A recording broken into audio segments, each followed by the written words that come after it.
Elena Whitmore grew up in a rich but cold house where money was never the problem, but love was.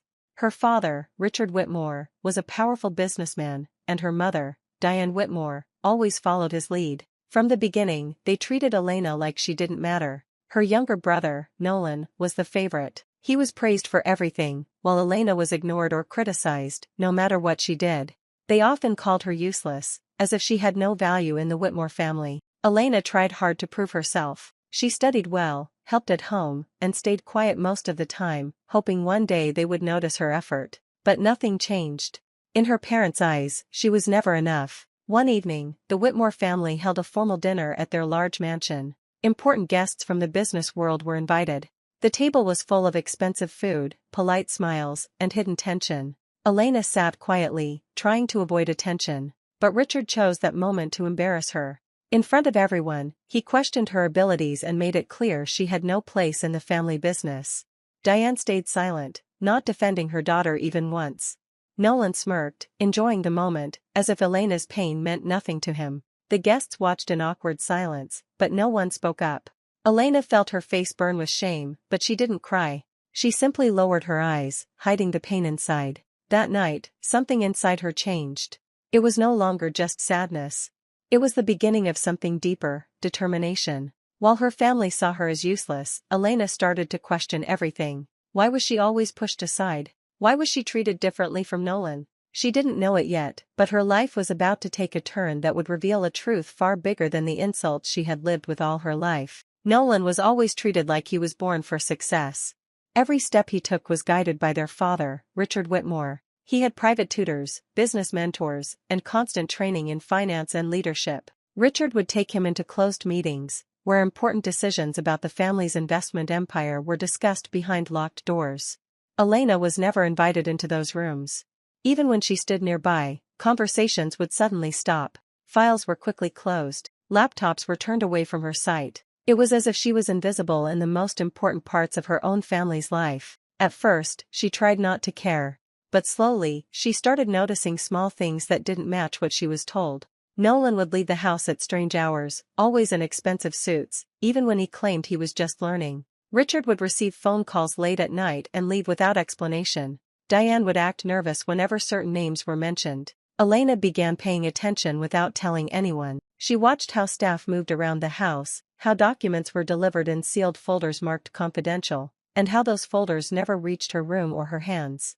She realized she was being kept outside of something important on purpose. One afternoon, she accidentally walked past a study room door that was slightly open. Inside, she saw Nolan sitting with two senior executives, discussing numbers that sounded too large for ordinary business. When he noticed her, the door was shut immediately. That moment stayed with her. It wasn't just about favoritism anymore. It felt structured, planned. From that day, Elena started quietly tracking patterns. She wrote down dates, times, and small details she could remember. The more she observed, the clearer it became that the Whitmore family empire was not just wealthy, it was deeply layered, with parts of it hidden even from people inside the house. And for the first time, Elena felt like her exclusion wasn't random. It was deliberate. She couldn't ignore what she had seen earlier, so when the house fell into its usual late-night silence, she went back toward the study area again. This time, she moved slower, watching every corner, making sure no staff or security guard was nearby. The mansion felt different at night, like it was hiding things even the walls were aware of. Behind the main study, she found a hidden panel she had not noticed before. It blended perfectly with the wood design, but a thin gap gave it away. She pressed lightly, and it opened with a soft click. Inside was a narrow passage leading to a storage space that felt older than the rest of the house. The air inside was dry, and the lighting was weak, but rows of locked cabinets lined the walls. Some had digital security, others had old mechanical locks. It felt like a place meant for things no one was supposed to find. She tried the first cabinet and found it unlocked. Inside were thick folders, stacked neatly, each one marked with coded labels instead of normal names. She pulled one out and opened it carefully. The contents were not normal business records. These were detailed financial structures spread across different countries, with layers of ownership and trust systems. The numbers were massive, but what caught her attention was the repetition of certain approval chains tied to family-linked entities. As she went deeper into the files, she noticed something strange. Entire sections looked edited, as if original pages had been removed and replaced. In one folder, she saw multiple versions of the same structure, each with different assignments. Then her eyes stopped on something that made her freeze. In several earlier versions, she was listed as the main controller for key financial holdings. Not in a small role, but in a central position tied to long-term inheritance planning. But in the newer versions, her name had been pushed out completely, replaced by other assignments that redirected control elsewhere. Her hands went cold as she compared the documents side by side. The changes were not accidental. They were carefully rewritten, line by line, as if someone had deliberately reshaped the future of the entire family structure. She closed the folder slowly, realizing this place was not just hiding wealth. It was hiding decisions that had already been made about her life before she ever had a say in it. The next morning, Elena could not focus on anything. Every document she had seen kept replaying in her mind. She needed answers from someone who had been inside the system before everything changed. After searching quietly through old contacts and records she had found in the study files, she came across a name that appeared several times in legal documents: Harold Bexley. He was listed as a retired legal advisor who once handled major structuring work for the Whitmore estate. It took her 2 days to find where he was living now. When she finally stood outside his small, quiet home on the edge of the city, it felt nothing like the world she had grown up in. She hesitated for a moment, then knocked. The door opened slowly.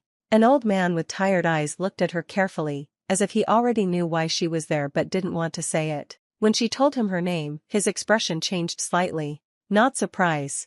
More like regret. Inside, the house was simple. Books, old files, and faded certificates filled the shelves. He did not offer much comfort, only a chair and silence before speaking. At first, he avoided her questions.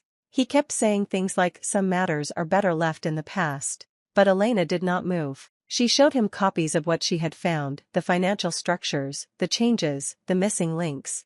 That is when his silence broke. He leaned back slowly, as if the weight of years had finally caught up to him. Then he admitted that he had been part of the legal team that originally structured the Whitmore estate planning. His voice was low, careful, like every word carried risk. What he said next changed everything she thought she understood. Her removal from inheritance was not something that happened naturally or through normal family decisions. It had been arranged through internal pressure, pushed forward after a serious conflict within the family's closest circle. He did not name every detail, but he made it clear that trust had been broken from inside the system. Elena listened without interrupting, her hands clenched tightly in her lap. The idea that she had been slowly erased on purpose felt heavier than anything she had discovered before. Before she left, Harold finally looked at her directly and said something she would not forget. The way she had been treated, the way she had been labeled and pushed aside, was not an accident of family emotion. It had been designed to make sure she never stepped into the position that was once meant for her. It happened before she expected it. She was still trying to connect the pieces of everything she had learned when the atmosphere inside the house shifted. Servants moved differently that morning, avoiding eye contact. Security guards who usually ignored her presence suddenly stood closer to the doors. By afternoon, Richard Whitmore called her into the main hall. He was not alone. Diane stood near the staircase, silent as always, holding herself like she didn't want to be part of what was coming. Nolan was there too, calm and distant, watching like it had nothing to do with him. Richard did not waste time. He spoke in a sharp, controlled voice, saying her actions had crossed a line. He mentioned the restricted areas, the documents, and the questions she had been asking. It was clear he already knew everything. Elena tried to explain, but he raised his hand, cutting her off. There was no discussion, no listening, just a decision already made. She was told to leave the estate immediately. For a moment, she stood still, thinking she had misheard him. But the guards at the door stepped forward, confirming it was real. Her room was already being packed, her access to everything blocked. Even her personal items were being removed without her approval. Diane did not speak a single word. Not when Elena looked at her. Not when she asked why. She just turned her face away, as if silence could erase responsibility. Nolan finally spoke, but his tone was colder than anything she had heard before. He said she was always too different, too disconnected from what the family stood for. His words were careful, chosen to sound reasonable, but they carried something deeper. Like he had already accepted her removal long ago. There was no argument left to fight. Elena was given a small account transfer, enough to leave but not enough to return. No explanation beyond what had already been said. No promise of future contact. Just an ending pushed onto her without warning. As she walked through the long hallway for the last time, she noticed how everything felt unchanged without her. The paintings, the marble floors, the quiet luxury. None of it cared that she was leaving. When she stepped outside the gates, she did not look back immediately. But when she finally did, she realized something that settled heavily in her chest. This was not a sudden rejection. It was something that had been prepared long before she ever tried to understand why she never belonged. Life outside the Whitmore estate was nothing like what Elena was used to. She moved quietly, using a different name for basic things, staying away from anything that could link her back to her old world. The small apartment she lived in felt empty, but what hurt more was the silence that followed her everywhere. No calls. No messages. Just distance that felt too clean, like it had been planned. She took small jobs just to survive, trying not to think about the past. But even in ordinary places, she noticed patterns now. Money systems, banking terms, hidden structures, things she never paid attention to before kept coming back to her mind. One evening, after finishing a short shift at a document center, she found an envelope waiting at the reception desk. No sender name. No company logo. Just her new name written neatly on the front. Inside was a single card with a coded number and a message telling her to meet someone if she wanted answers about inactive financial ties connected to her identity. She almost ignored it. But something about the phrasing made her pause. The meeting location was a quiet office building she had never seen before.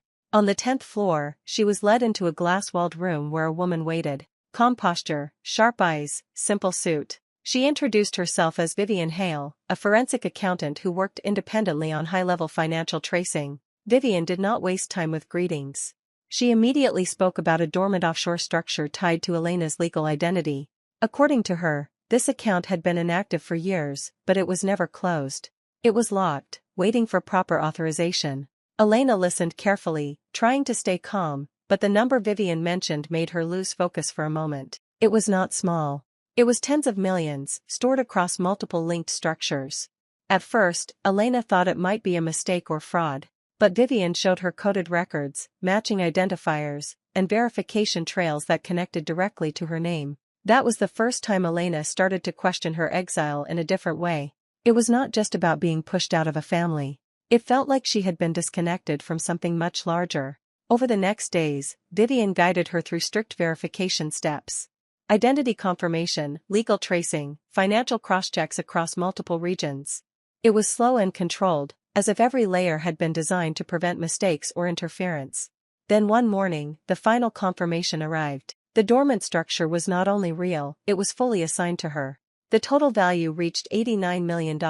When the activation process was completed, the transfer moved quietly through secure channels. There was no public announcement, no warning. But within hours, systems connected to the Whitmore network registered unusual activity linked to Elena's restored financial status. Somewhere inside the empire she had left behind, people noticed she was no longer invisible.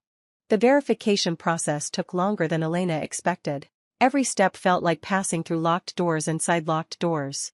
Vivian handled most of the communication, speaking in calm, precise sentences while Elena sat through hours of document checks, identity confirmations, and legal cross-references across different financial systems.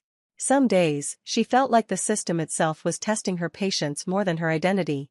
Every detail had to match perfectly: old records, signature patterns, historical account links. Even small mismatches were flagged and reviewed again. Vivian never showed frustration. She only said that structures like this were built to stay hidden until the right person returned. One afternoon, they moved into a higher-level validation stage. Elena was taken into a secure room where biometric scans, legal authentication, and encrypted confirmations were completed one after another. It felt less like paperwork and more like unlocking something that had been sealed away for a long time. During one of the pauses, Elena asked quietly if people usually lose access to something like this so completely. Vivian did not answer directly. She only said that sometimes control is removed before a person even understands they had it. That answer stayed with Elena. After days of continuous processing, the final review was scheduled. The room was silent except for the soft sound of systems running in the background. Vivian sat across from her, watching the final data streams load on the screen. Then it happened. A confirmation appeared across multiple secured systems at once. The dormant offshore structure tied to Elena's identity was fully verified. Ownership, legality, and access rights were all confirmed without dispute. The value displayed was not just large. It was structured, layered, and active across several financial regions. The final total settled at $89 million. For a moment, Elena did not react. It felt unreal, like seeing a number that belonged to someone else's life. But Vivian simply nodded and began the activation sequence. Once the transfer process was initiated, the system began releasing the funds through secure channels. It was silent, but extremely controlled. No public record, no announcement, only internal financial networks updating in real time. Within hours, subtle alerts began appearing in connected systems tied to the Whitmore empire. Not direct messages, not warnings, but shifts in financial tracking that could not be ignored. Some accounts flagged changes in linked structures. Certain internal monitoring systems registered unusual activity connected to Elena's restored identity. Far away from that secure room, inside offices filled with people who once considered her irrelevant, something had changed without noise. Elena did not see their reactions, but she understood one thing clearly. The version of her that they had pushed out no longer existed in silence. The first sign of trouble inside the Whitmore empire was not loud. It started with small alerts in the financial monitoring systems. At first, Richard ignored them, thinking it was a technical delay. But within hours, more reports came in. Accounts linked to long-term structures were showing unexpected activity tied to Elena's restored identity. Richard's calm disappeared quickly. He called emergency meetings with his legal team and financial advisors. Papers were pulled out, calls were made, and every department tried to trace how control had shifted without their knowledge. Nolan stood beside him, watching the screens, his face tightening as more confirmations appeared. It was not just money moving. It was authority changing. Richard ordered immediate legal pressure. His lawyers began preparing documents to challenge the activation, looking for any technical weakness they could use. They tried to argue that the transfer should not have been allowed, that there were missing approvals, that the structure had been improperly accessed. At the same time, quiet pressure was applied through private channels.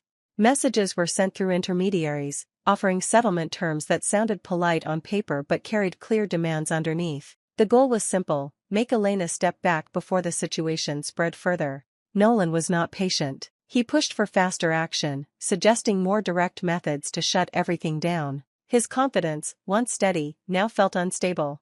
Every update from the financial team made him more restless.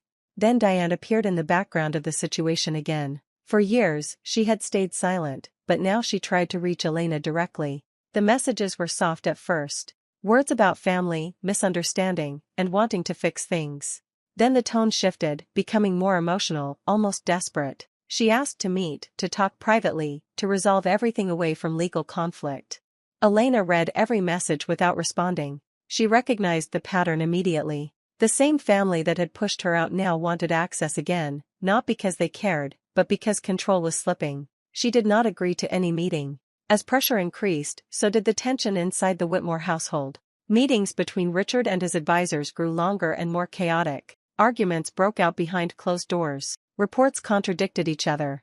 No one seemed fully in control anymore. Nolan began questioning decisions that he once supported without hesitation. Diane's attempts to soften the situation only created more distance.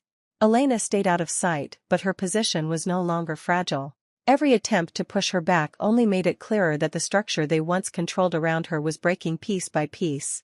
Elena did not react to the pressure or the messages anymore. Instead, she started working quietly with Vivian and a new team of specialists Vivian introduced to her. They were not loud or emotional people.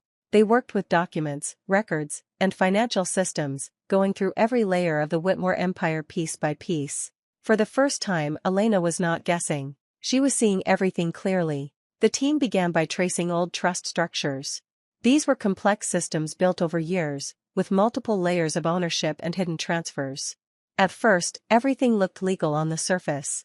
But when they dug deeper, patterns started to appear. Certain approvals kept pointing to the same time periods when Elena's access had been removed. Some documents had overlapping signatures that did not match official authorization timelines. Others showed last-minute edits that changed beneficiary roles without proper legal consistency.